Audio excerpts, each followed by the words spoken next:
कुछ दिन पहले दो सहेलियां आपस में बात कर रही थी। एक कहती है कि यार मेरा बेटा ना खाने में बहुत ढीला है। पहली बात तो ये कुछ खाता नहीं है, और अगर खाता है तो इतना धीरे धीरे खाता है, मेरा तो सारा समय इसको खाने खिलाने में ही निकल जाता है। तो दूसरी फ्रेंड कहती है अरे तू चिंता मत कर, खाना खिलाने का ना मेरे पास सबसे आसान तरीका है।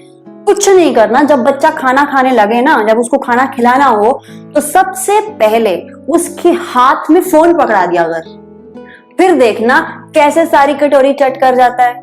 और जितना चाहो उतना खिला सकते हो बच्चे को हाथ में फोन देकर। मैं तो खुद अपने बेटे को ऐसे ही खाना खिलाती हूँ। उसको जो चीजें अच्छी भी नहीं लगती ना, मैं तो वो भी खिला देती हूँ। उसको कुछ पता ही नहीं चलता क्या खा रहा है क्या नहीं। भिंडी अच्छी नहीं लगती उसको, बिना देखे बस फोन पकड़ा दो, बिना देखे भिंडी खा जाएगा, उसको पता ही नहीं चलेगा क्या खाया उसने। तभी तो देख गोल मटोल पड़ा है मेरा क्यूट सा बेबी। अरे यार कुछ तो स्मार्ट बनना पड़ेगा ना यार, बच्चे इतने ओवर स्मार्ट हैं, अब हम भी तो कुछ स्मार्ट बन ले। मैंने कहा हे स्मार्टनेस की देवी, स्मार्टनेस का भरपूर भंडार हैं आप। आपकी इस स्मार्टनेस को मेरा दंडवत प्रणाम। ये जो आपका गोल मटोल सा बेबी आपको क्यूट सा लग रहा है ना, ये क्यूट नहीं है, ये ओबेसिटी का शिकार हो चुका है, मोटापा, जो कि एक खतरनाक बीमारी है। और जो आप ही ने उसके हाथ में फोन पकड़ाकर उसे ओवर ईटिंग करवा कर ये बीमारी उसको लगवाई है। अरे आप तो अपनी स्मार्टनेस के चलते शरेआम अपने बच्चों को खाने के साथ जहर दे रही हैं।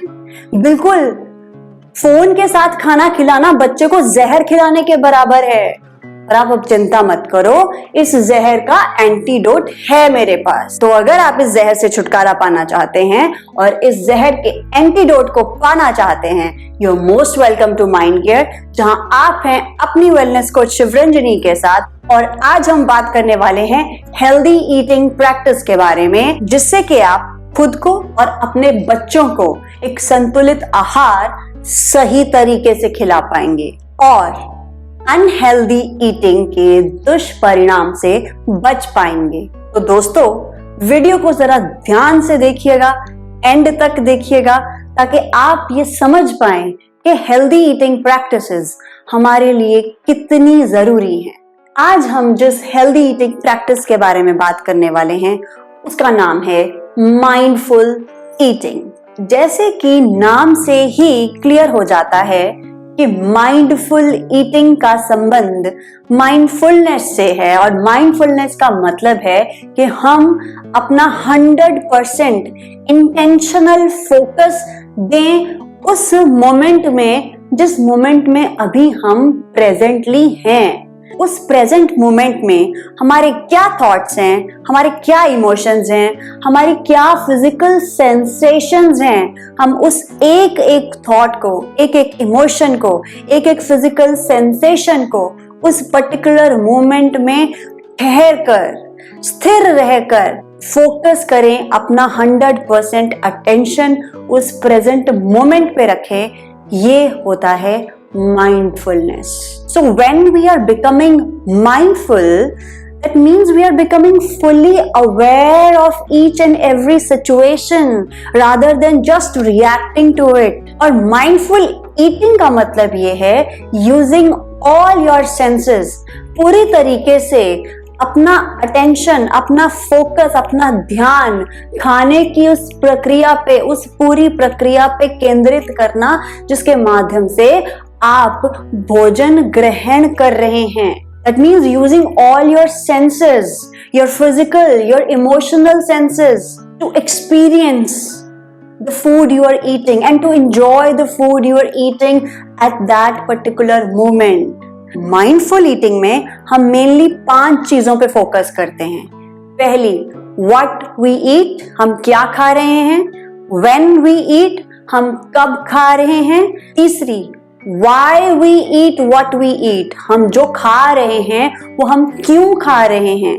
चौथी चीज, हाउ मच वी ईट, हम कितना खा रहे हैं। और 5वीं चीज, हाउ वी ईट, हम कैसे खा रहे हैं, हमारा भोजन करने का तरीका क्या है।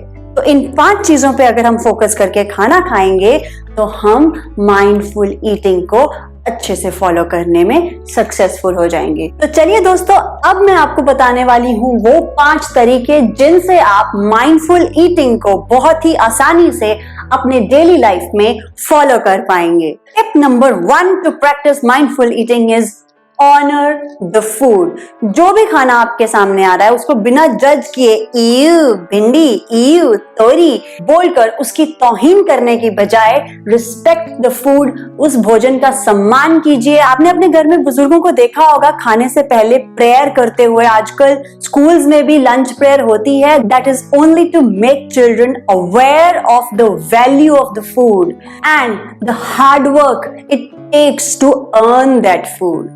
तो सामने परोसे गए भोजन का सम्मान करना माइंडफुल ईटिंग की तरफ आपका पहला कदम है। दूसरी चीज, use all your senses, engage all your senses when you are eating that food. Notice the colour of the food, how it looks, notice the sound, उस भोजन को च्यू करते हुए, उस भोजन को ग्रहण करते हुए किस तरह की आवाज आ रही है उसको महसूस करने की कोशिश कीजिए। टेस्ट क्या है भोजन का, टेक्सचर क्या है, how it smells. Use all your senses to feel the food and then you will enjoy the food.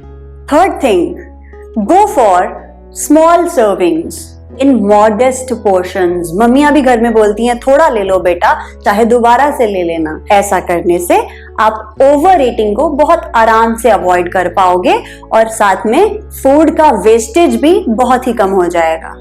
Fourth thing, slowly chew small bites. अब इसमें 2 चीजें शामिल हैं, chew slowly and take small bites. अगर आप small bytes को धीरे धीरे चबाते हो तो आपको बहुत आसानी से पता चल जाएगा कि कब आपका पेट भर गया है और कब आपको खाना बंद कर देना चाहिए। तो आप ओवर ईटिंग तो बिल्कुल ही नहीं करोगे और साथ में भोजन का पूरा आनंद भी ले पाओगे। 5वीं चीज जो कि बहुत ही इंपॉर्टेंट है दोस्तों, never ever skip your meals. खाना कभी भी स्किप मत करिएगा, क्योंकि अगर आप निश्चित समय पर, निर्धारित समय पर अपना फिक्स्ड डाइट लोगे तो आप वो बीच बीच में कभी कभी क्रेविंग्स होती है ना, जिसकी वजह से हम कुछ भी अनहेल्दी खाना खा लेते हैं, उस अनहेल्दी ईटिंग से बड़े आराम से बच जाओगे। तो फ्रेंड्स, ये थे वो बहुत ही आसान तरीके जिनसे आप माइंडफुल ईटिंग को प्रैक्टिस करने में बहुत ही कंफर्टेबल फील करेंगे। क्योंकि माइंडफुल ईटिंग से न तो केवल आप अपना ध्यान 100% फोकस फूड के ऊपर कंसंट्रेट कर पाते हो, बल्कि माइंडफुल ईटिंग की हेल्प से आप फूड के साथ जुड़े हुए अपने हंगर और फुलनेस क्यूज, जिनसे आपको ये पता चलता है कि कब आपको भूख लगी है और कब आपकी वो भूख शांत हो गई है, वो हंगर और फुलनेस क्यूज को भी आप माइंडफुल ईटिंग प्रैक्टिस करके इजीली आइडेंटिफाई कर पाएंगे। और दोस्तों, वो हंगर क्यूज और वो फुलनेस क्यूज कौन कौन से हैं और कैसे हम इन हंगर एंड फुलनेस क्यूज को आइडेंटिफाई कर सकते हैं, ये हम जानेंगे हमारे अगले वीडियो में, which is coming very soon. So by then, stay tuned, stay mindful, practice mindful eating. All the best.